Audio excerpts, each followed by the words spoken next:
Yo, sometimes life calls for a change. Not fake, just different. It'll show you a different way. And right now, I'm on to my different way. I can promise you this is the same Spann, but the reporting is over. I'd like to welcome you to the Mr. Spann official podcast. Let's go.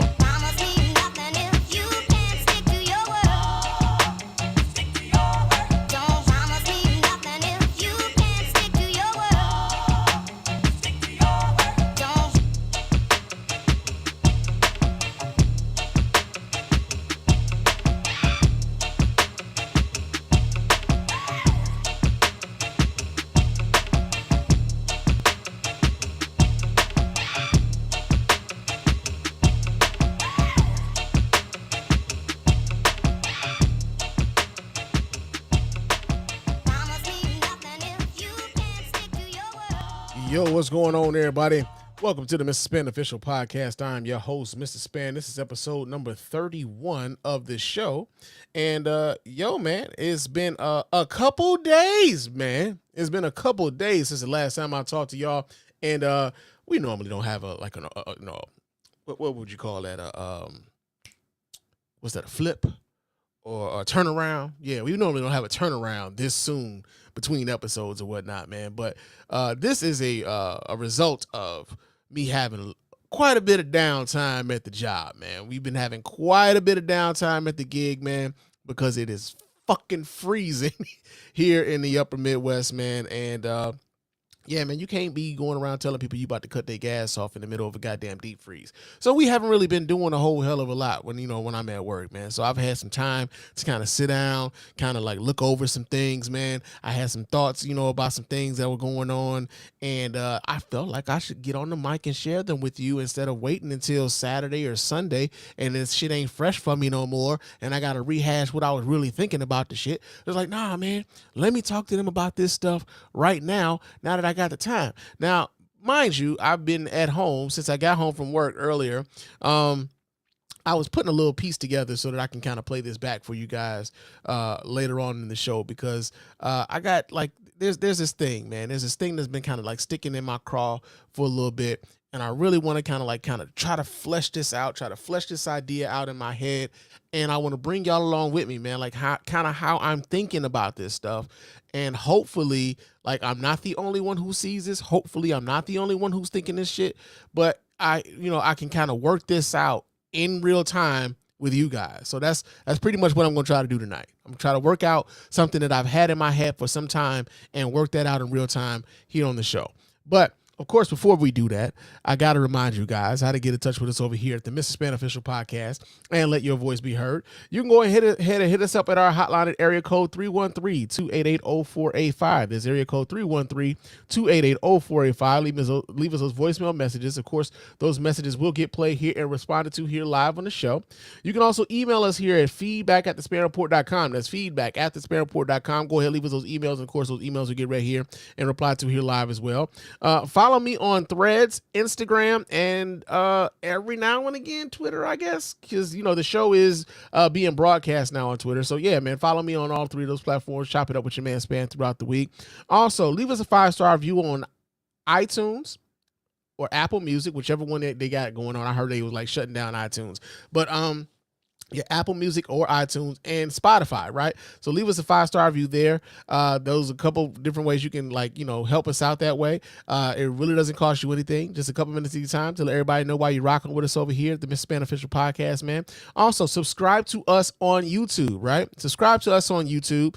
The channel is the Spann Report podcast on YouTube, man. You can go there and catch replays of the show, man. And you can leave comments there. You can, chop it up with us. If you're watching us live on YouTube, man, you can leave us comments and we'll reply to those comments here live while we're doing the show. Same thing with Facebook. We're live on Facebook on our Mr. Spann fan page and on my personal page. So for the motherfuckers who really know me, right? So for the motherfuckers who really know me, y'all can go ahead and contribute to the conversation, right? And also, give us a not the 5-star review. Go to our website. at www.thespanreport.com. You can go there, watch replays of the show. You can vote in the polls when we decide to put those polls up, as well as on Spotify, because we put polls up on Spotify as well. But you can donate to the show also as much as you like and as often as you like. And of course, we really do appreciate every dime over here at the Mrs. Spann Official Podcast and the Spann Report Podcast Network, man. Real talk. But yeah, man, we got some shit going on in the world, and I want to speak to this stuff, right? And what's weird is that, yo, man, we got some breaking news.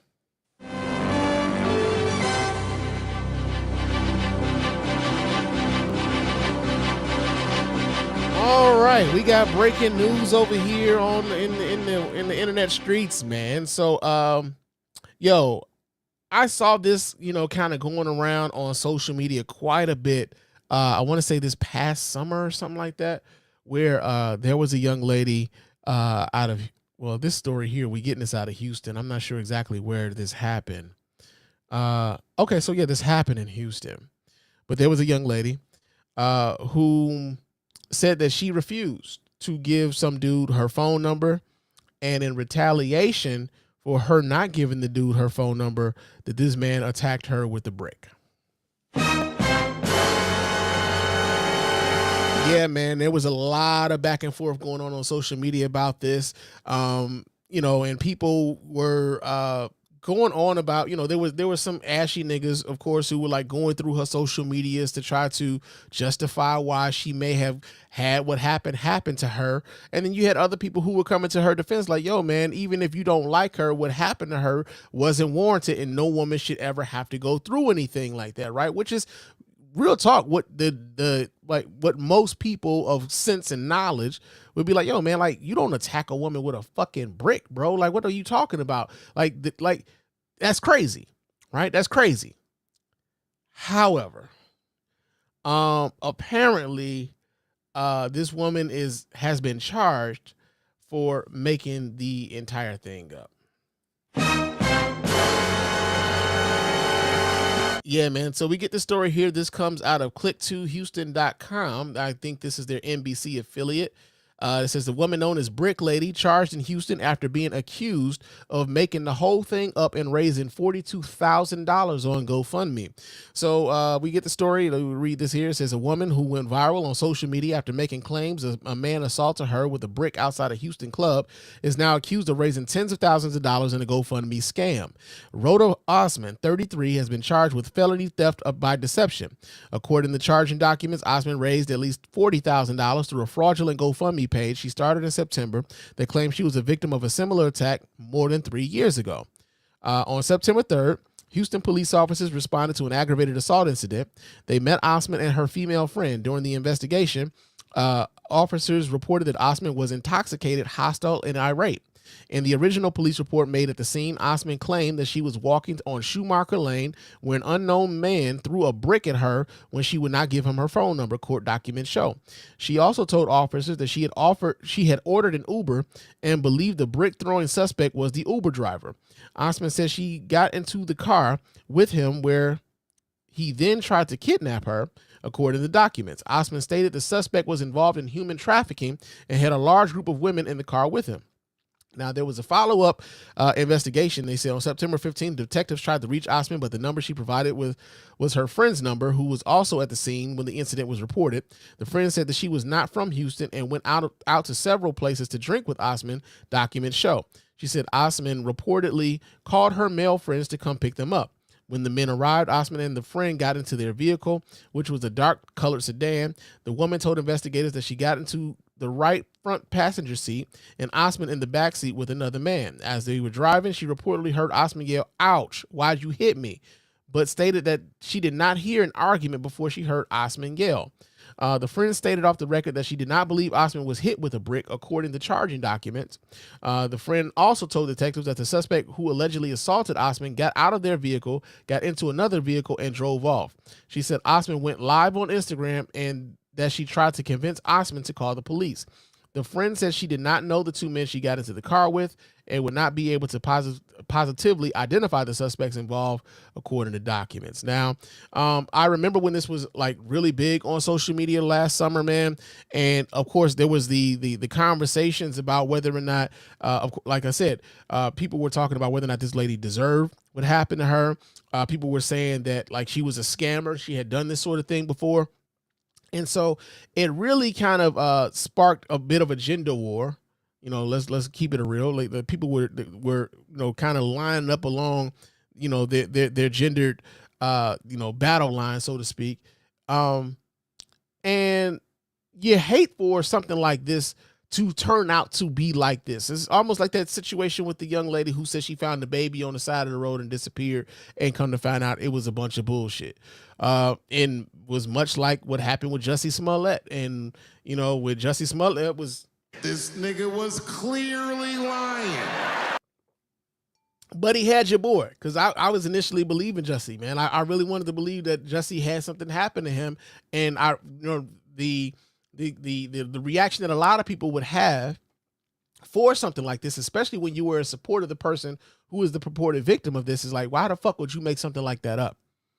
Right? Why would you make something like that up? Like, there's plenty of people who are out here dealing with real shit every day, and you make it harder for those people to be believed when something happens to them because you own some bullshit, right? And so I would hope that this isn't true. I would hope that she didn't make this shit up.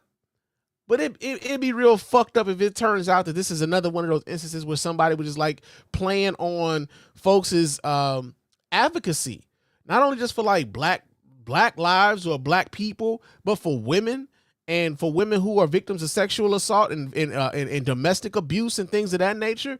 Like, it would be a blow to people like that. So the next time something actually does happen to, to someone, people are like kind of skeptical. They're like, man, I don't know, man. Cause the last time I jumped out on that ledge and I tried to help somebody, I tried to believe in somebody, they fucked me. And so, yeah, man, I right before we went on, this story kind of popped up and I'm like, God damn, for real. But yeah, they are saying that this lady, is scamming. They even have, I'm going to go read a little bit more from the story. It says, on September 20th, Houston police detectives canvassed the area where the assault was reported and spotted surveillance cameras on the 5600 block of Schumacher. The company that owns the cameras provided detectives with footage of them. Charging documents show. In the footage, the man that Osman claimed hit her, Olin Douglas, was also identified. Detectives said Douglas, Osman, and her friend were seen talking amongst each other and walking towards TikTok Garden Lounge. According to the 5600 block of Schumacher Lane, they all reportedly went inside the club together. About 20 minutes later, the video showed that the trio walked outside the club, then walked toward a white Maserati that was parked directly on the side of the business. Douglas was reportedly seen leaning on the right front passenger door while Osman walked towards him. According to the documents, the surveillance footage shows that Osman started dancing on Douglas while her friend was in front of the vehicle talking to another man. The video then reportedly shows all four people get inside the Maserati. So, yeah, man, I'm sure there's going to be more details that come out as this story unfolds. But yeah, you would hate for this to be on some real life scam shit. You really would, because like I said, there was so many people who came out in support of this sister, and you would hate for her to like just be using people's willingness to help as a way to enrich herself, right? You really would. But yo, man, that was fucking breaking news, man. Like I said, this shit just kind of popped up right before we hit the mic tonight. Yeah, man. So we got that going on. Now, one of the other things that's going on right now, and it's something that I kind of wanted to talk about. And like I know I said, I didn't really want to talk about this Cat Williams shit no more. And low key, I'm not really going to. But it is kind of a jumping off point, because what we're finding out is that like so many people are using that Cat Williams interview with Shannon Sharpe to kind of put their messaging and stuff like that out, right? To kind of get some attention on some of the things that they're saying, especially people within the industry, right? And so early this morning, I was on Facebook. I was just kind of perusing the Facebook streets and whatnot, and I came across this story. This was from News One, and they they had a story about Darius McCrary. Now, for those of you who do not know who Darius McCrary is the dude who played Eddie Winslow on Family Matters, right? And he had something to say about what Cat Williams said. At least this is how I'll put it to you like this. This is how News One promoted this story on Facebook. This is the other part too. Being in content, speaking on content and like speaking on media, speaking on politics, and I'm always trying to be aware of how things are being framed. So when I'm on the mic talking about these things, we understand how this is being presented to us, right? And so they put the blurb out on Facebook. It said, in an explosive interview, McCrary echoed sentiments expressed by comedian Cat Williams, who claimed that high-level executives groom male talents, subjecting them to compromising situations for career advancement. Oh, yeah. What happened to your shaft? There is powerful niggardry at work here. Yeah. And then on the sub-headline says that former Family Matters star Darius McCrary says that all male actors have been inappropriately touched in Hollywood, right?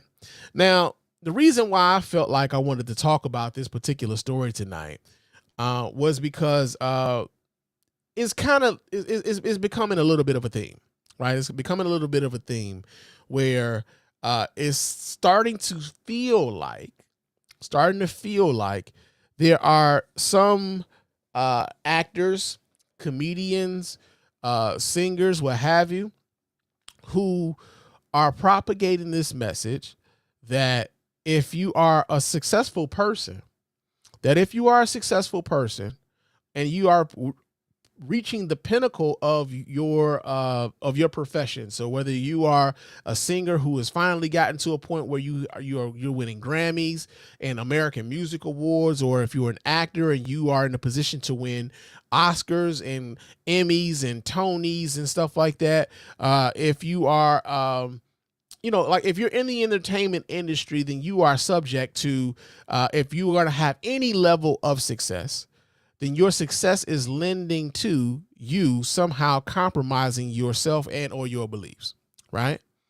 And one of the things that I've been kind of noticed, to me, my thinking has been like, well, then that means everybody, right? Y'all are saying everybody who has some success, who are these top names that we know and we can't wait to go see their movies, like all of them have somehow compromised themselves. They have sold themselves out so that they can have this success, and we know their names and they get all this money and everything else, right? And so I kind of reject that notion because I believe it's lazy and self-aggrandizing. That's me. I believe it's lazy and self-aggrandizing of those who would try to propagate that message that the reason why these people are successful is because they are compromised individuals, every last one of them, right? So what I'm gonna do is I'm gonna play a little bit of this here. Let me take this here down because this isn't what I want to talk about right now. But let me pull this up because there's video attached to this. So let me pull this video up and so you guys can see this right along with me. All right. And boom. Let's see what the hell Darius McCrary is talking about, because he says all men in Hollywood have been touched. So let's see what he got to say. Let me pull this back so we can start from the beginning. Let's start from the beginning. Darius McCrary, y'all. We all remember Darius Branch. Y'all know Darius McCrary. Y'all remember him, honey, from Family Matters? Yep. Well, baby, he is speaking out and he is talking, y'all. He's giving details of what really goes on in Hollywood, honey. Now, he went on to say, y'all, in an explosive interview, they said Mr. Eddie Winslow, that's who his character was played. He said, honey, he explained that everyone, including men, have been inappropriately touched in Hollywood. He said, they said, Mr. Eddie explained that. He said, I said this before, we've all been inappropriately touched, honey, in Hollywood. He said, it's just what it is. We have been inappropriately touched. in Hollywood, whether you realize this or whether the audience realize it or not. He also wanted to say, y'all, that Hollywood men are groomed, honey, by high-level executives in Hollywood and then forced into participating into alternative activities to get ahead in the business, honey. Now, they said, you know, people was like, oh, my God, why are you telling this and now? But I guess right now it's the year to talk, honey. And they said, honey, is that really going on like in Hollywood? Like that's been going on in Hollywood. I had no, Brad, I'm telling you, I had no idea especially stuff like the that poor existed. children. And what do you call that couch when it the casting couch, honey. The casting couch. Yeah. I was actually shocked when I heard all of that stuff. Now, I think that was from the Ricky Smiley Morning Show, right? So they were talking about this, and I think you heard the brat say that's been going on in Hollywood, right? Now, mind you, his allegation is that all males have been inappropriately touched in Hollywood. All of them. There's not one in Hollywood that hasn't been, according to Darius McCrary. Now, of course, we all know that we don't know all the motherfuckers in Hollywood. We don't even know all the motherfuckers in our family. But all it takes is for one individual in proximity to lay out something like that. And for those of us who are not in proximity to any of this stuff, we tend to believe that sort of shit, right? Tend to believe that sort of thing. But unfortunately, that doesn't lend any of these other people to have any sort of agency over how their careers go, right? So I'm gonna put this in the poll question on Spotify when we get off of here, though. Like, do you believe that all the males who are in Hollywood have been touched at some point in time? Do you believe that all the success that these people are generating is only generated because they have compromised themselves in some sort of way, whether that be doing something that like sexually for a role, like the dudes too, because we know that like men have propositioned women for sexual favors in order to get roles, right? We know that to be a thing. We don't necessarily know how often that is happening to the males, but we've always been privy to the idea that women have been subject to sexual propositions in order for them to advance their careers, and they had a choice to make, right? Now, that's not to say that there haven't been any dudes. That's not to say that there haven't been any dudes who haven't been propositioned with the idea of like, hey man, if you let me do this, X, Y, and Z, I'll give this role to you. It's not to say that it doesn't happen at all, but I question whether or not it happens to everybody, right? So, and here's the deal, like you go on social media, and on social media, people will, they'll always throw out like anecdotal names. Like, well, I heard such and such talking about this. And I heard such and such say that, yeah, they know that this happens. And I heard such and such talk about it. He said he wasn't a victim of it, but he's known for it to happen. It's like, okay, but, again, Darius McCrary said this is happening to all of them. So who are we to believe? The person that you heard from before who said they seen the shit, but they didn't have it in them? Or are we to believe Darius McCrary? Right? Now, they're reading off of something that he said. I think there's video, some more video. So let me go ahead and play this here. Let me see what the hell is he talking about it here. Whether people understand it or realize it or not, I've said this before. We've all been inappropriately touched in Hollywood. Period. That's what it is. We've all, at some point or another, been inappropriately touched in Hollywood, whether you realize it or not. Okay. So yeah, you got that going on. And the other part that the other part about this that like kind of makes me skeptical of a lot of this stuff here. Not that it doesn't happen. I'm not saying that it doesn't happen. So don't even believe that that's what your boy is getting at, because that's not what I'm getting at all. Not that what I'm talking about. But what I'm getting at is there seems to be now, especially since after that Cat Williams shit, there seems to be now this penchant of folk who will get on these microphones now and they will say these sorts of things. And one, it garners them attention. But then two, it totally negates the talent and the hard work and the dedication to the craft that these people who are a little bit more successful than they are in the business, it invalidates all of that shit. Because once you put it out that this person is tainted, that this person is only successful because they compromise themselves, not only does that, it kind of frees you up from, what's the word that I'm looking for here? Because I want to be precise in my language. It allows for you to give yourself an excuse as to why you are not as successful as this person that you are pointing out. That it had nothing to do with your work ethic. That it had nothing to do with your talent level. That it had nothing to do with it being purely a personnel decision. The reason why this person is successful in the business is because they are compromised, and I refuse to make that compromise. And therefore now I put myself on a pedestal by saying that I refuse to compromise my integrity while insinuating that the other person who's a little bit more successful than you compromise their integrity. Right? It's a little self-aggrandizing, man. And I think that I just think that like that's self-serving to a large degree when people come out with these sorts of allegations, man. Like, and I hate, and again, like I said, I don't want to talk about Cat Williams no more. Like that shit's been over for a week, and like we're still getting the remnants of shit attached to Cat Williams. Even this shit with News One, the way that they promoted this, when they were talking about Cat Williams. I don't want to talk about Cat Williams no more. But what I am noticing is like, yo, when you put this sort of shit out here, you know how many, if you would go to that News One story right now on Facebook, you know how many people like, I believe him, that all these niggas been touched. That all these niggas are doing something compromising, and that's why we know who they are. That's why they getting all the movie roles. That's why they got all the money. Now I want you to apply that to your life, man. Not even just that industry.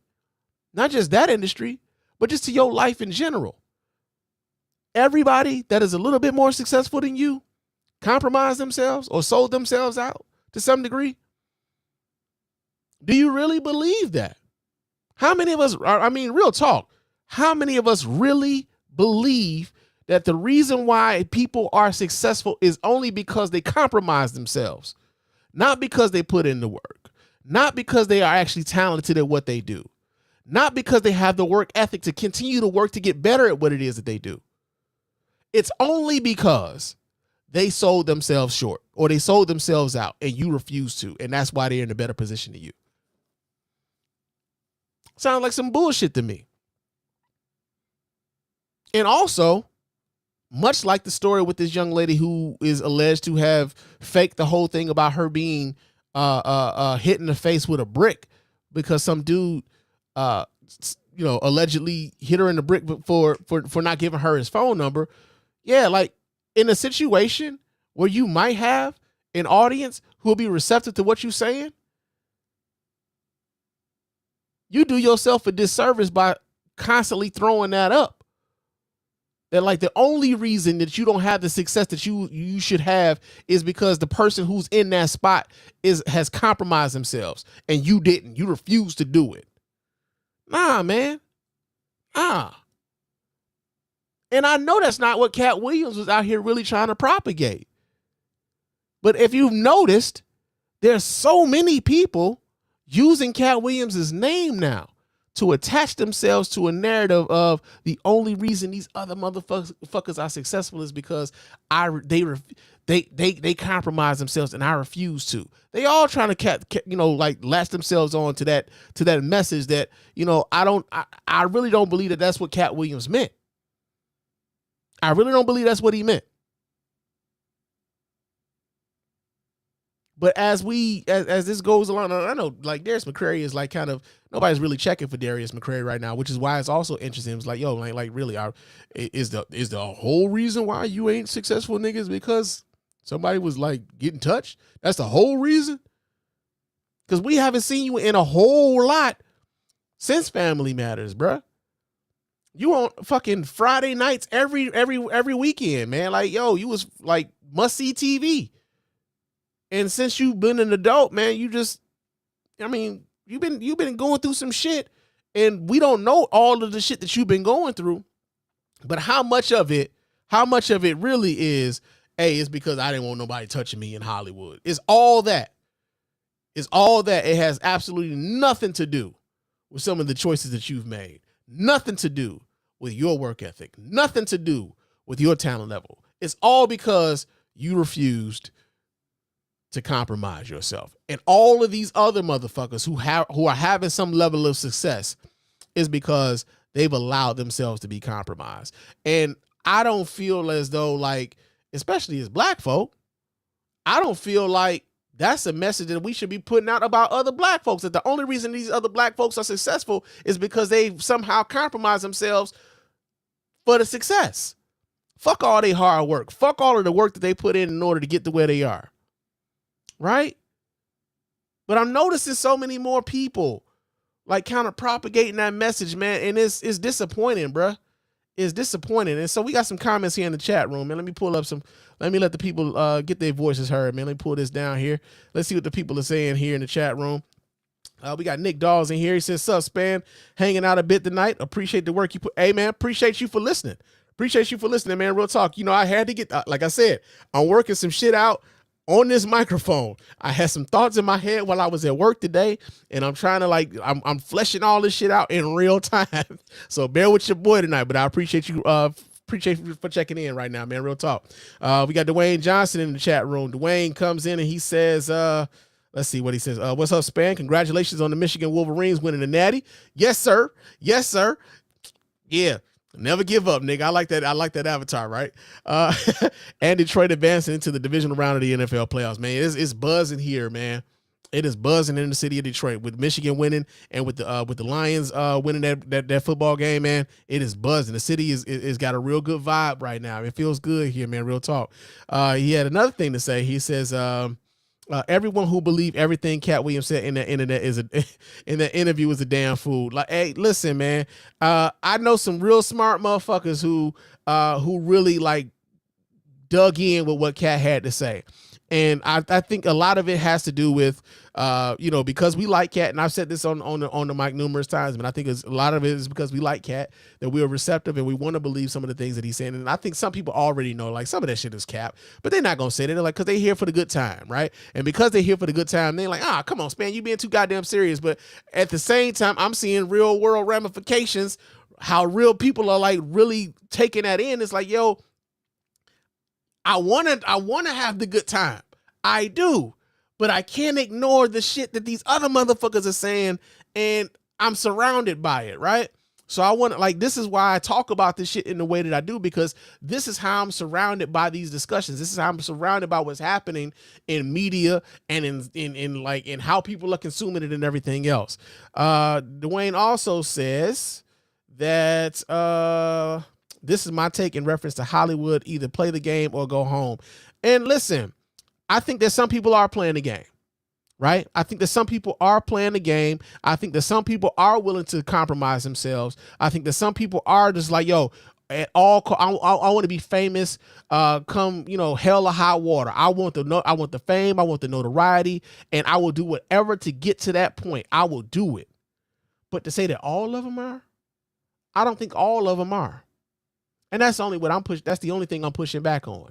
I don't think all of the people who are successful in Hollywood, they are all compromised, which is the narrative that is being pushed out right now, that all of them have compromised to some level where they are not there based on the merits of their work, based on the merits of their talent. It's only because they decided they were going to, let somebody sexually abuse them or sexually assault them and take advantage of them however they want to.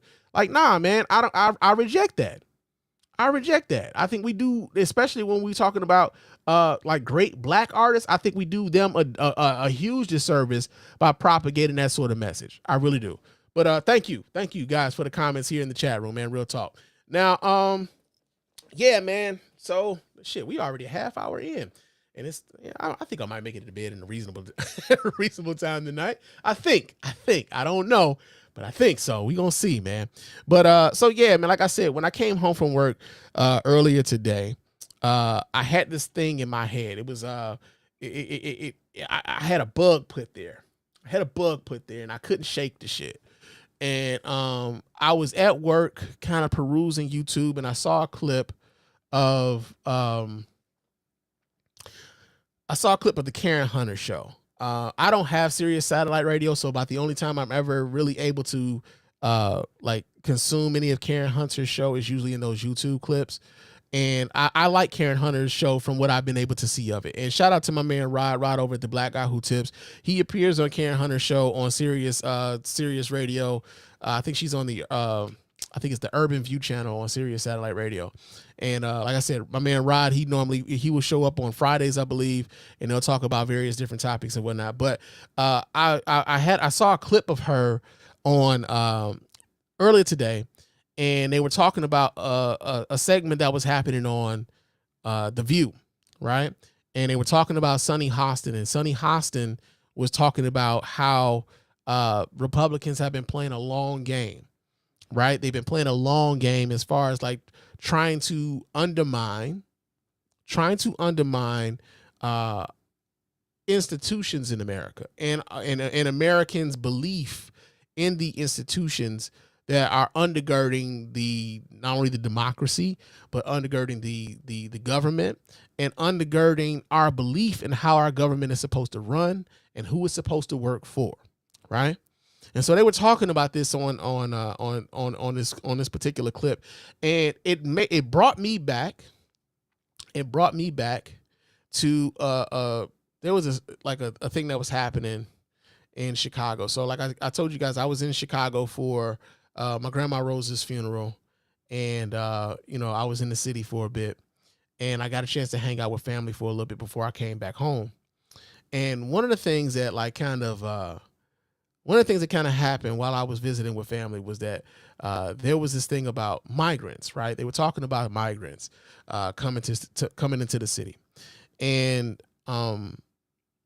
most of what I got from what was being talked about was the fact that these migrants were receiving any level of help, right? They were receiving whether that had been shelter, whether that had been any sort of monetary benefits, whether that had been food.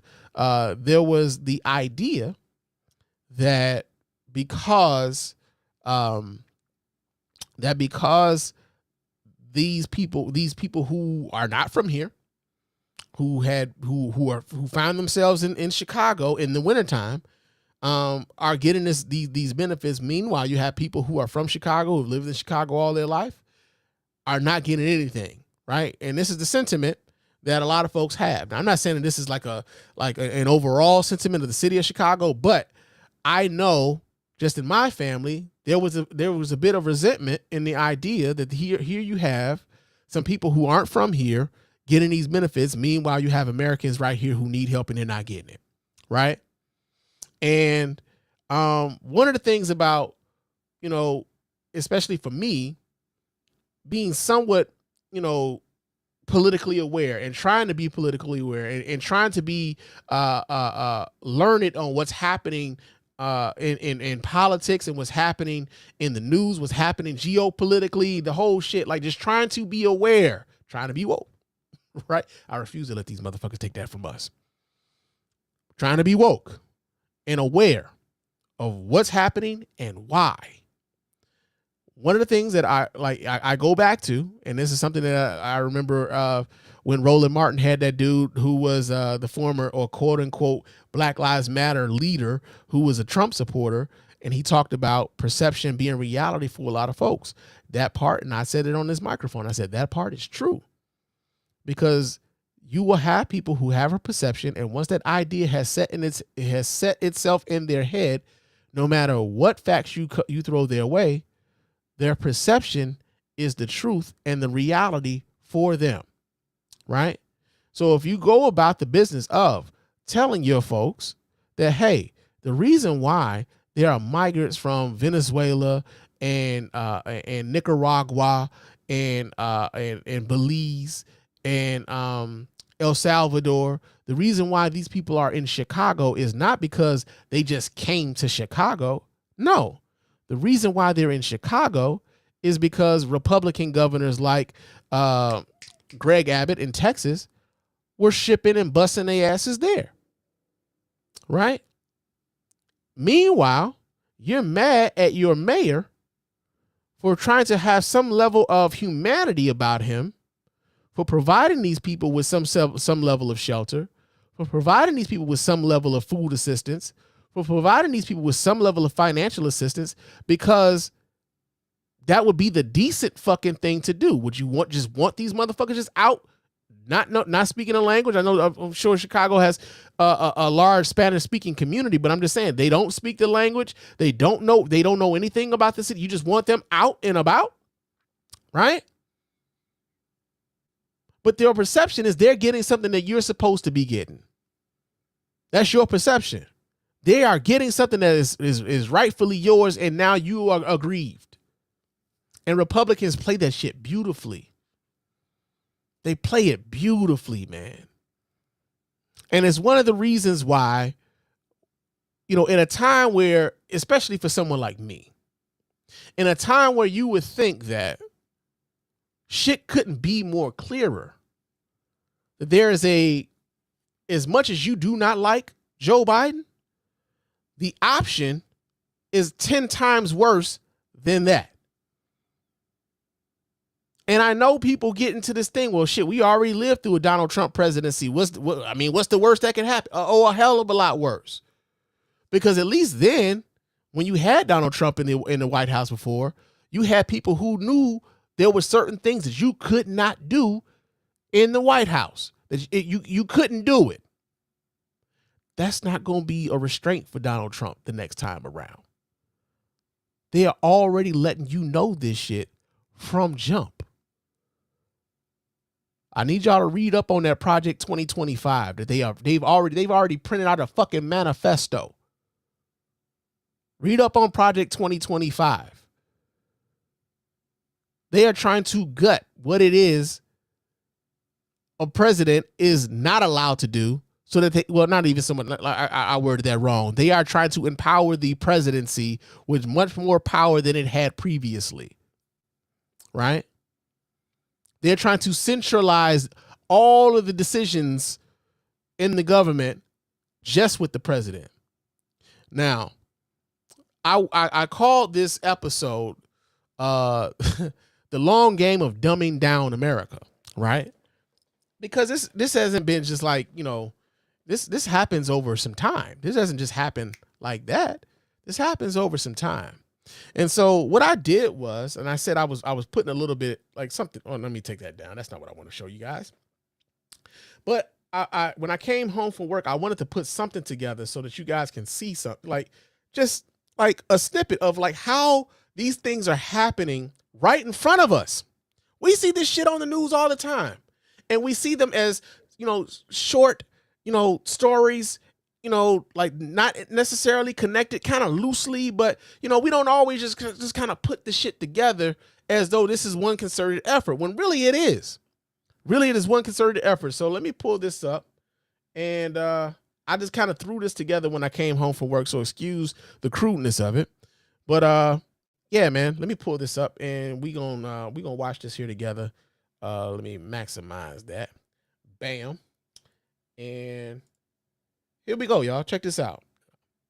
One was poorly educated. I love the poorly educated. The American people, he says, not quite in tune with their government. A recent report says the majority of Americans cannot name the three branches of government: judicial, executive, and legislative. Yeah. To make it easier, the government is renaming those branches Kim, Chloe, and Courtney. One was poorly educated. I love the poorly educated. The latest social media flashpoint, a recommendation to replace the word slavery in second-grade social study text. The Texas Education Agency and State Board of Education have turned to Twitter to insist that claims that involuntary relocation would be preferred were false. Both agencies confirmed the existence of a so-called working group that had been looking at changing the language of what we now call slavery. One was poorly educated. I love the poorly educated. We reject woke ideology. We fight the woke in the legislature. We fight the woke in the schools. We fight the woke in the corporations. We will never, ever surrender to the woke mob. Florida is where woke goes to die. Done. Are you a racist party? Are you involved in a racist party? No. We're not a racist country, Brian. We've never been a racist country. And it seems to me that white America must see that no other ethnic group has been a slave on American soil. I know. I faced racism when I was growing up, but I can tell you today is a lot better than it was then. One was poorly educated. I love the poorly educated. The district sent educators new guidance to vet all books, instructing them to not allow singular perspectives that could be considered offensive. This coming after Texas passed a law banning the teaching of concepts that could make individuals feel guilt or anguish due to their race. NBC News obtained exclusive, secretly recorded audio of a school training. We are in the middle of a political mess. The director of curriculum, Gina Petty, offers an example for teachers. Balance books about the Holocaust with an opposing view. Make sure that if you have a book on the Holocaust, that you have one that has opposing, that has other. How do you oppose the Holocaust? Gina Petty did not respond to messages requesting comment. One was poorly educated. I love the poorly educated. The district already in the spotlight after parents clashed over its diversity plan, now facing new pushback over which books are allowed in their libraries, with some teachers placing caution tape over bookshelves, calling the move censorship. It all started when a fourth grade teacher was reprimanded after a parent complained about her having a book about anti-racism. One was poorly educated. I love the poorly educated.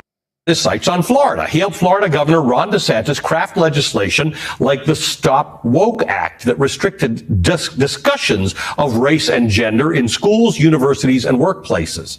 Early last year, DeSantis appointed Rufo as one of the members of the Board of Trustees for Florida's public university, New College. There again, Rufo publicized his goal early and loudly. He tweeted, quote, "We will be shutting down low-performing, ideologically captured academic departments and hiring new faculty. The student body will be recomposed over time. Some current students will self-select out. Others will graduate. We'll recruit new students who are mission-aligned." At New College board meetings, Rufo made clear that he did not care if his goals failed to win hearts and minds.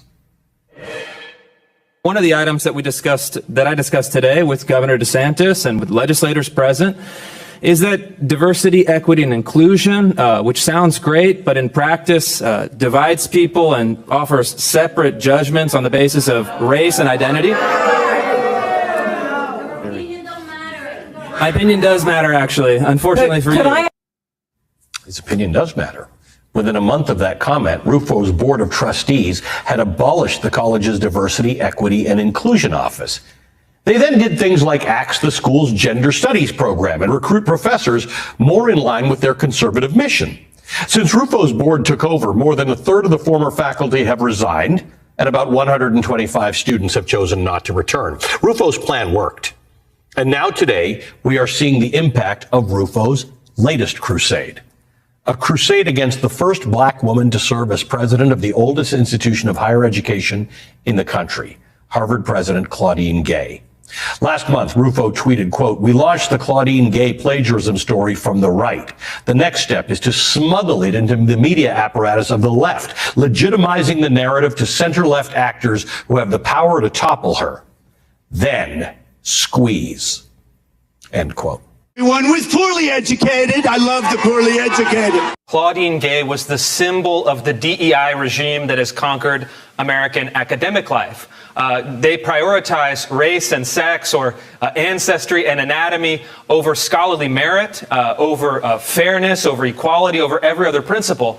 And so the left had to come to her defense because she represented the top prize. And that's why I fought so hard, both exposing the plagiarism and also putting pressure on Harvard to topple her, because I knew that we were going to expose their contradictions. We were going to make it very uncomfortable. And we ultimately forced them to make a choice. One was poorly educated. I love the poorly educated. I am your president of law and order. One was poorly educated. I love the poorly educated. And I feel that as a president, you have to have immunity. Very simple. All right. So yeah, man. I know it was a little bit long. But like the thing when I was putting it together was like I kept thinking of certain, like, more and more things that I could add more and more things that I could add, not only just for like the hypocrisy of a lot of it, but also I wanted to keep hammering home the point that those who seek to be your leaders are telling you how much they want you to be uneducated. They love the poorly educated, or how they want you to not know certain things about America and American history, how these things are dividing America when you teach the children what this nation has been and continues to be to a large degree, right? The idea that having some level of diversity, equity, and inclusion is somehow a threat to America, right?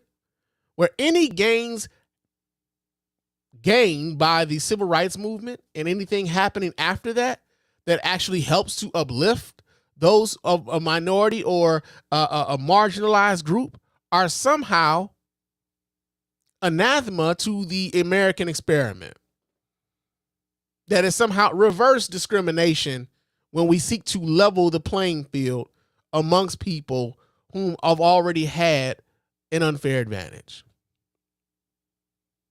Now you think about how often some of these politicians talk about the liberal elite, not only just the liberal elite, but like these elite schools of learning, these halls of learning, like the Ivy League.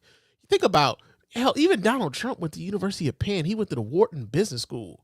Now, like, not everybody just getting into the Wharton Business School, but even some of your high-ranking Republican officials in the Senate, like a Josh Hawley, like a Senator Ted Cruz, even Ron DeSantis. These people are Ivy League educated motherfuckers. And they want you to believe that an Ivy League education is somehow tainted now because a black person was in charge of the school. We got to make sure that that doesn't happen. That the only reason that that lady is in that position is because of diversity, equity, and inclusion, not because she was qualified for it. In much the same way, that same argument, that same fucking argument that I'm hearing from niggas like a Darius McCrary, that those of us who have some level of success only did so because they compromised themselves. Some of this shit starts to tie in together. Like the same themes start to tie in together at our own fucking detriment. At our own detriment, man. And so one of the things that, there was part of the clip that I showed where they were talking about how many people could identify the three branches of government, right? And I pulled this story up. This is actually the most recent story that I could find, because this is actually sort of like an ongoing thing with, unfortunately, there's a paltry number of Americans who can identify the three branches of government. And so I get this story here. This comes out of Wayne, or WANE.com. I believe this is from like the Fort Wayne CBS. Yeah, the Fort Wayne CBS affiliate. And I'm going to read a little bit from the story here. It says that just 56% of Americans can name all three branches of government, and that's actually a 15-year high. I'll be a monkey's bare-assed uncle. It says American politics may be in a disheveled state right now, but it is apparently making more people aware of their rights as citizens. A new survey reveals. Researchers from the University of Pennsylvania's Annenberg Public Policy Center say knowledge about civics has actually increased over the last year, reaching its highest level since 2006. The center's annual poll of more than 1,000 people finds that 56% of Americans are now capable of naming all three branches of government. In 2006, that was just 33% of respondents. I'm going to read that again. In 2006, just 33% of respondents could name all three branches of the government. What the fuck, y'all? God damn! God damn! God damn! What? Fuck! All right. So it says, Moreover, following a divisive impeachment trial, contentious election, multiple court battles, and deadly riot at the Capitol, Americans have come out of the last year with a great understanding of the First Amendment of the United States Constitution. 3/4 of the poll, 74%, correctly stated that the First Amendment protects the freedom of speech. However, fewer respondents knew it also protects freedom of religion at 56%, freedom of the press at 50%, and the right to assembly 30%, or the right to petition 20%. Higher proportions of the public have a foundational awareness, a foundational awareness of the three branches of government and the protections of the First Amendment. But this knowledge appears to have been purchased at a real cost. It was a contentious year in which the branches of government were stress tested. Now, they also link this to how we consume shit on social media, right? Now, I can't tell you how many times, at least since like, I want to say 2016, where you would get on social media and people would say all kind of crazy shit, Facebook or Twitter or Instagram, whatever platform you were on, you would say some wild shit, and the platform would, like, you know, they would strike your account, they put you in Facebook jail, Twitter jail, or whatever, and people would be like, yo, this is a violation of my free speech rights. And I can't tell y'all how many times they used to have to say, man, nah, you violated the terms of service. Your free speech is only to keep you from being persecuted from the government. That's the only thing that is keeping you protected from is persecution from the government. But it talks about free speech in Facebook. It says, despite more people brushing up on the knowledge on one of America's most important documents, how they apply that knowledge is still leading to some confusion. With controversy on how social media platforms like Facebook censor and block people's posts continuing, the poll looked at how the public views these actions. 6 in 10 Americans incorrectly stated that the First Amendment's protection of free speech means Facebook must permit all users to freely express themselves on their website. Researchers explain that the First Amendment protects citizens from government censorship, but social media companies and their platforms are private entities. Therefore, the courts have ruled that the freedom of speech doesn't cover these forms. Again, I take it for granted that I'm one of those people who knows this shit, right? I take it for granted that I'm one of these people who knows this shit. And, you know, I guess the responsibility of someone like myself who chooses to get on the microphone and talk about this stuff, hey, it's I guess I got to take it as my responsibility to let people know, hey, man, that's not it. That's not right. Right now, that comes with a level of, you know, double-edgedness to it too, right? Because I can get on this microphone and I could talk this shit. The people who want to listen to me are going to listen to me. Some of the people who really need to hear it though ain't trying to hear it. And that's the frustrating part. The people who really need to know and need to hear this shit are not listening. They are not listening. So one of the things I challenge myself with now is trying to figure out a way to make the information a bit more palatable, right? Try to make it, you know, like sometimes we kind of joke around with it a little bit, but oftentimes, like I said, I'm not a comedian, man. I have a hard time making the shit funny. I wish I was better at it. I really do. I wish I was better at making it funny so that you could get it, or so that they can get it and they can absorb it while at the same time laughing and shit. But oftentimes I'll be pissed because I'm like, yo, man, what the fuck? You know what I'm saying? I'm like, why? Because it's so obvious to somebody like myself and many of the people who listen to this show. It's obvious to us. But what I'm finding out is not so obvious for the people around us. Right? And so how does this manifest itself and benefit those like a Donald Trump, like a Ron DeSantis, like a Nikki Haley? It benefits them in the sense that if you have an uninformed populace, you can get away with a hell of a lot more with the uninformed populace than you could with a populace that knows what the fuck is going on.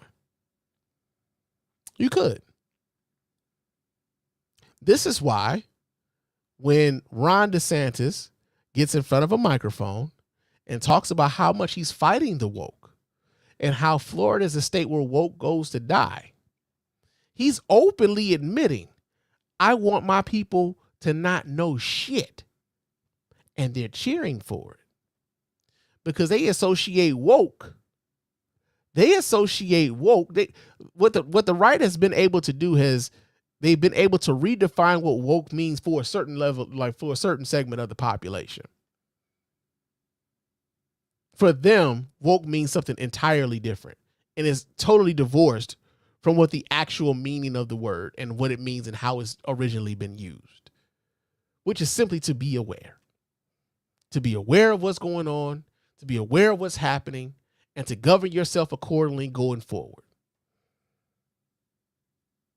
But when you see a right-wing politician get up there and say they are against everything woke, what they're really saying is they want their people, they want their state, they want their citizens to also be against being aware of what the fuck is happening. They're saying it blatantly in front of our faces. This is the part that is also frustrating. They're saying it out in front of our faces and people are just being apathetic to it, taking it for granted. Right? This is why I get frustrated with people like, and I talked about this on the show Sunday. This is why I get frustrated with someone like a Charlemagne the God. When he would get on, like most of the time when you see him show up on an MSNBC or CNN, the vast majority of the time when you see him on those sorts of channels, he's mostly talking in an apathetic tone.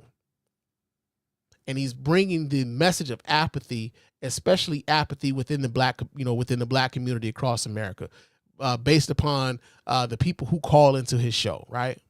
Now, the other frustrating part about that is that Charlemagne the God has also been able to surround himself by people who seem to be pretty fucking smart. He surrounds himself with people like Angela Rye, like Tiffany Cross, like Joy-Ann Reid, like Andrew Gillum, like Simone Sanders. These are smart people. And they will vouch for this motherfucker. That's the other part. Oftentimes they will vouch for, his advocacy and like the work that he's doing. Like I know the Native Land Pod, they credit him with helping them even come up with the idea of creating that podcast. Right? And kudos to them for starting that. But oftentimes when I'm seeing Charlemagne on the Daily Show talking about Joe Biden needs to step aside so that we can get somebody else and to run for president on the Democratic ticket, it's like, nigga, that's not what's not about to happen. So why are we wasting our time with that? And also, you could be educating the people, especially on the Daily Show. I'm not even so much expecting you to do it on the Breakfast Club. But if you're going to be on the Daily Show, hey, how about we educate the folks on the things that the Biden administration is doing? Right? How about we do that? Now, I could do something like this here. Let me do this here. I know I got it saved. Yeah, here it is right here. Boom. Let me open that up. And let me open up the original. I'm going to just kind of scroll through this right here on the show. Because why not? Because why the fuck not? Yeah, here we go. The Biden-Harris record. You want to know what the president and vice president has done? That's the other part. Like y'all be giving, Kamala Harris a lot of flack for not just being showy and shit. Well, y'all have never asked that of any other fucking vice president. Y'all wasn't asking where the fuck Dick Cheney was at. Y'all wasn't asking where the fuck Mike Pence was at. Y'all wasn't asking where the fuck Dan Quayle was at. Y'all wasn't asking where the fuck Joe Biden was at when he was Barack Obama's vice president. Y'all wasn't asking where the fuck George W. Bush was at when he was Ronald Reagan's president. Y'all wasn't asking about the fucking vice president because the vice president has largely been a ceremonial position to begin with. It was a placeholder in case something happened to the dude. But the moment this black woman becomes vice president, suddenly everybody's like, yo, where the fuck she at, man? What's happening, man? Like, she done got this damn position and ain't doing shit. We got to stop that. Now, this, of course, you guys can say that, like, yo, man, this is like the flowery shit. This is what they want us to know. Like, yeah, this is kind of what they want you to know. And it's easily accessible if you Google it. Now, 9 times out of 10, you're listening to me on a device that also has Google on it. You could pull this shit up if you like to. It's not hard. It's not hard, right? Lowering cost of families' everyday expenses. That's one bullet point. And then there's a whole thing. Let's see, the Inflation Reduction Act is a historic legislative achievement that lowers costs for families, combats the climate crisis, reduces the deficit, and finally makes the largest corporations pay their fair share. For the first time, Medicare is able to negotiate the price of certain high-cost drugs. A month's supply of insulin for seniors is capped at $35. Medicare beneficiaries pay zero out-of-pocket for recommended adult vaccines, and seniors' out-of-pocket expense at the pharmacy will be capped at $2,000 a year. And thanks to the president's actions, including a historic release from the Strategic Petroleum Reserve, gas prices are down more than $1.60 from the summer peak in 2022. Let's see what else going on. Let's see. Historic confirmation of Supreme Court Justice Ketanji Brown Jackson and federal judges of diverse backgrounds. President Biden nominated and the Senate confirmed Justice Ketanji Brown Jackson, the first black woman to serve on the Supreme Court. Justice Jackson is one of our nation's brightest legal minds and has unprecedented experience in our legal system. President Biden's other judicial appointees include record percentages of women, racial and ethnic minorities, and civil rights lawyers and public defenders. 66% of the president's nominees are women, and 65% are people of color. Oh, let's see. Historic debt relief for middle and working class families. The Biden administration announced debt relief of up to $20,000 for Americans earning less than $125,000 per year who had Pell Grants in college, and up to $10,000 for all other borrowers that had income threshold, who below that income threshold. More than 40 million borrowers stand to benefit from this action, and about 20 million would see their debt wiped out entirely, and nearly 90% of this relief will go to borrowers earning less than $75,000 per year. In early 2023, the Biden-Harris administration announced a plan to provide millions of borrowers with more affordable monthly student loan payments through changes to income-driven repayment plans. Advancing equity and racial justice, including historical criminal justice reform. On his first day in office, President Biden signed a historic executive order directing the federal government to use every tool available to advance equity and racial justice. As a result, the administration has taken bold action to narrow the racial wealth gap, invest in communities facing persistent poverty, and advance programs and policies to deliver racial justice. President Biden has delivered criminal justice reforms to improve prison conditions and help people get back on their feet after incarceration. To strengthen public safety and public trust, he signed the landmark executive order on safe, effective, and accountable policing and mandated federal reforms such as banning chokeholds, restricting no-knock entries, creating a national police accountability database, and restricting the transfer of military equipment to local police departments. And on top of that, the Justice Department actually kind of reinstituted that Civil Rights Division.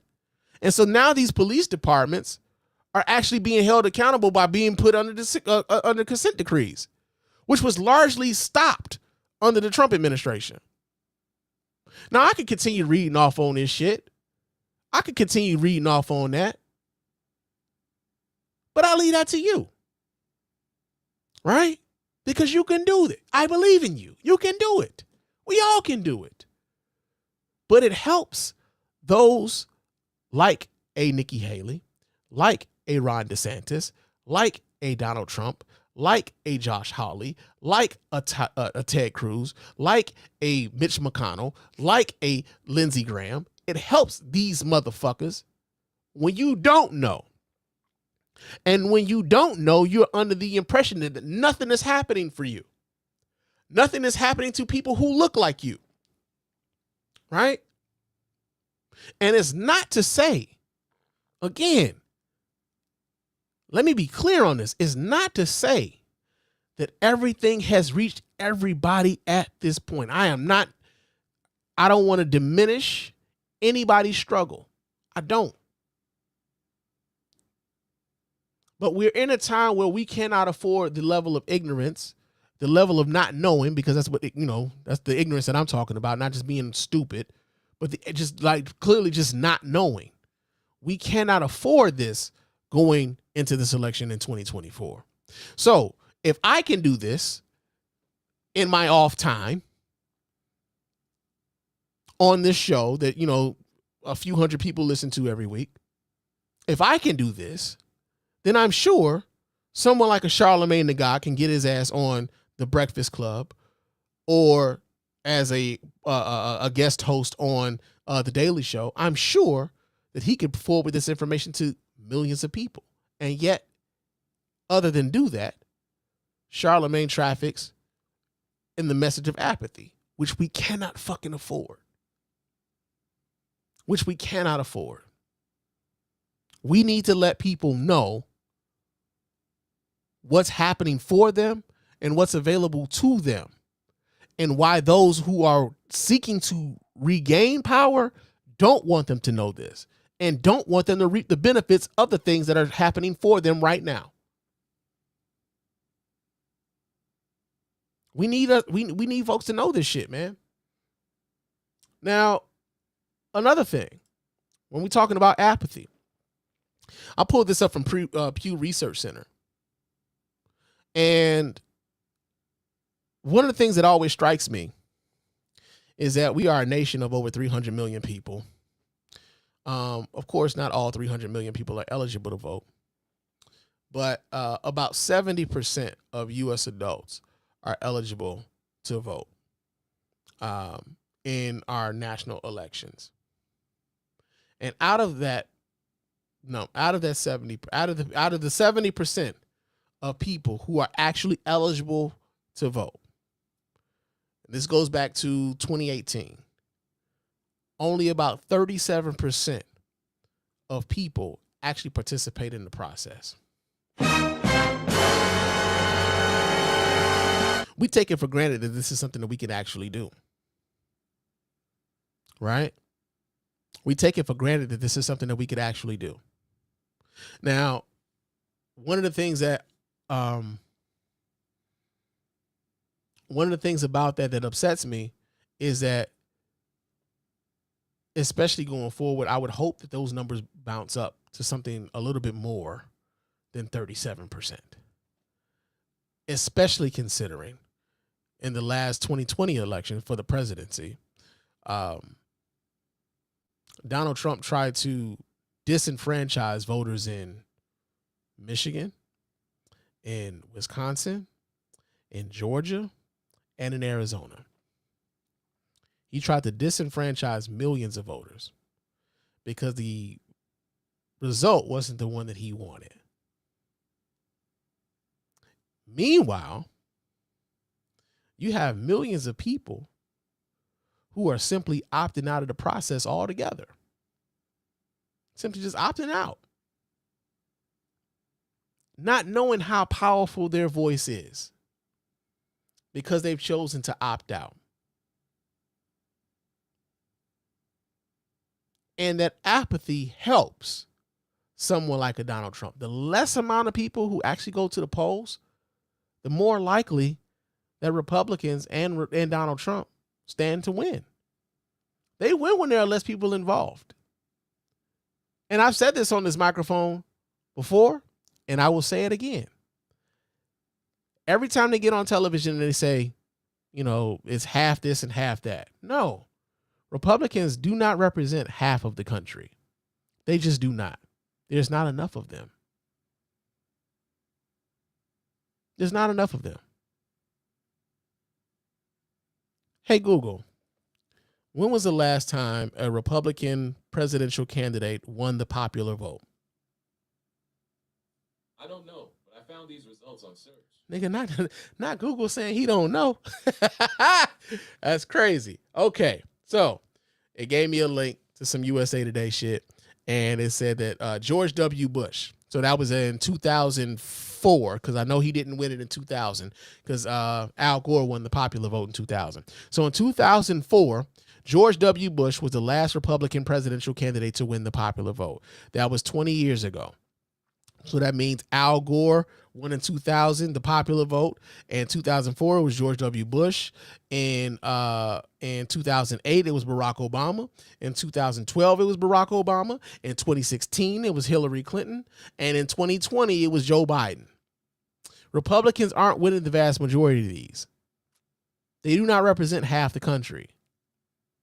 Most of the states where Republicans win, if you look at them, it's a whole lot of land. There ain't a whole lot of people. right? Whole lot of land, ain't a whole lot of folk. You could fit North Dakota and South Dakota and probably Montana into Oakland County, Michigan, bro. Like it's not a lot of them. It's like 12 motherfuckers in all three of them states. You know, I'm just saying, it's not a lot of people there, you know, but they have an outsized influence on what happens politically because those states get 2 senators the same way Michigan gets 2 senators. Those states have, when it comes to voting for president, you know, they get their electoral college counts and stuff like that the same way we do. I mean, like those are proportional, but that Senate, the higher house in the Congress, yeah, they get an outside influence. You wonder why certain laws aren't being passed in Congress, and 9 times out of 10 is because there's not enough senators to bring it over. Right now, you need, especially because of Kyrsten Sinema and Joe Manchin, who refuse to, you know, do away with the filibuster. You need at least 60 votes in order to get a law passed through the Senate. 60, not a mere majority, just 60. I mean, like 60, a super majority, in order for you to get anything passed. So when you guys wonder why student loan forgiveness isn't just a federal thing that has been done, yo, it's the Senate. It ain't Joe Biden. It's the Senate. When you know how your government works, when you know about the 3 branches of government, then you understand this. This all comes full fucking circle. They've been planning this for a long time. They want an ignorant populace. An ignorant populace is an easy populace to control. And I can't stress enough. I cannot stress enough how we cannot afford that level of not only ignorance, but apathy as well. We cannot fucking afford it, man. We simply cannot. Let's see.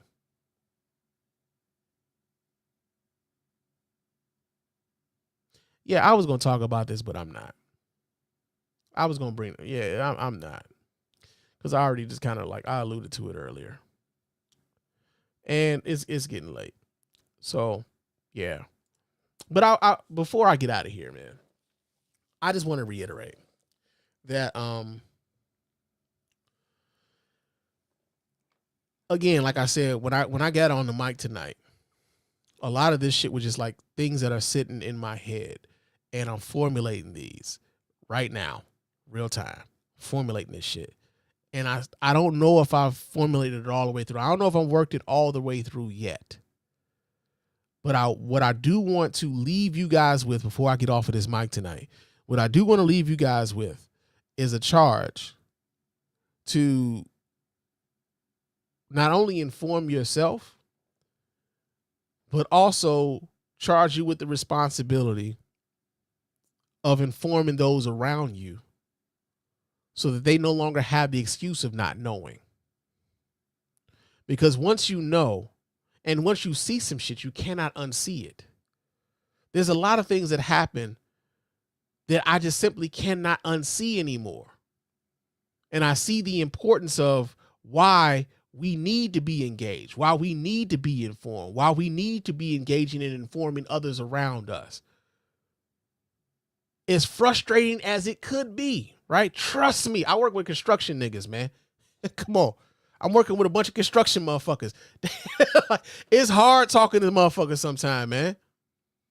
It's hard talking to people sometimes. But we got to do it.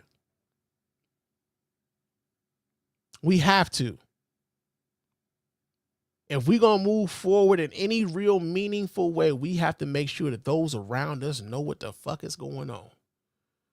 Or if we going to be engaged in this process in the way in which we choose to be, those folks need to know that they can come to us for the information.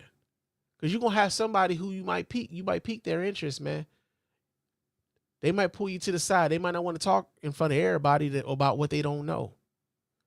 Some people are just simply embarrassed about what it is that they don't know, and they don't want to talk about that shit in front of everybody. But if they can get you off to the side, like, hey, man, like I really don't know the 3 branches of government, man. Like how does that work?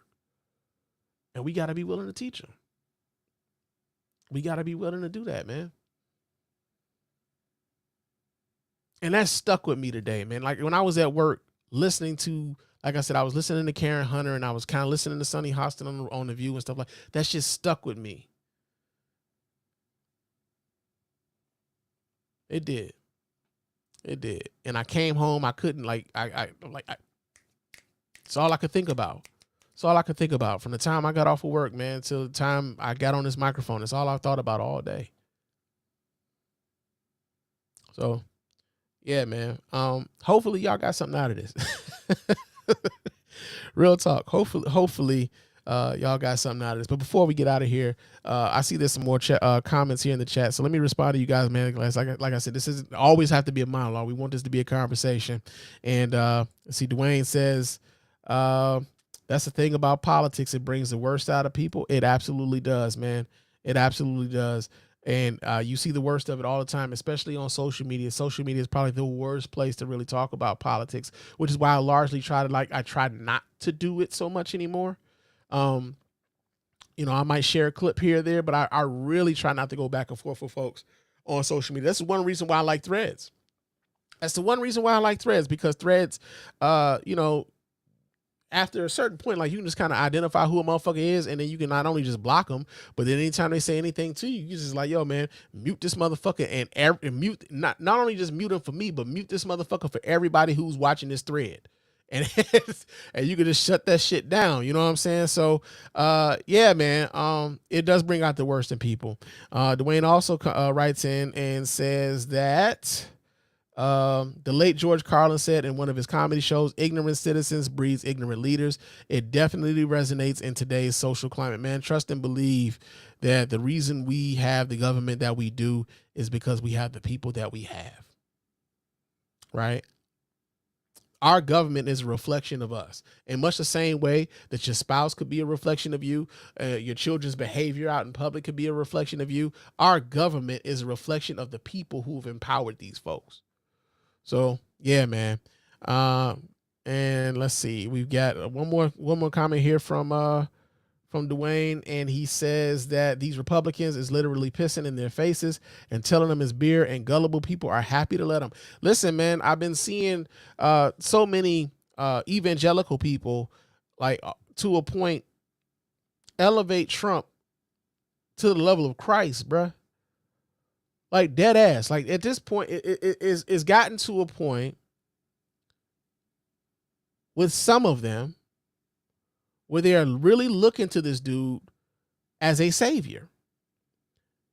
That is not hyperbole. This is what they talk about. This is what their pastors are preaching, that Trump was sent by God to save America from who? People that look like you and me. Because there is a fear in this country, especially among a white electorate, it's not all the whites, because we got some white family that's cool, they down for the cause, you know what I'm saying, and they stand right there with us with when there's an injustice that happens. That's just like the truth of the matter. But you have some people who are dead ass afraid that the moment that white people become a minority in this country, that the same treatment that they gave to the minorities in this country is the treatment that is going to be meted out upon them. And they are terrified of the idea of that. Real talk. But yo, thank you, Dwayne, for your commentary here, man. Real talk. It's about time for me to get on up out of here, man. Like I said, I do hope that I wasn't just on this motherfucking microphone rambling tonight. I was just trying to work some things out. And hopefully you guys were able to, kind of get something from it. But before we get up out of here, I do want to remind you guys how to get in touch with us over here at the Mr. Spann Official Podcast. and let your voice be heard. You can go ahead and hit up that hotline at area code 313-288-0485. That's area code 313-288-0485. Leave me those voicemail messages. Of course, those messages will get played here live on the show and responded to in kind. You can also email us here at feedback@thespannreport.com. That's feedback@thespannreport.com. Go ahead and send us those emails, and of course, those emails will get right here, reply to here live as well.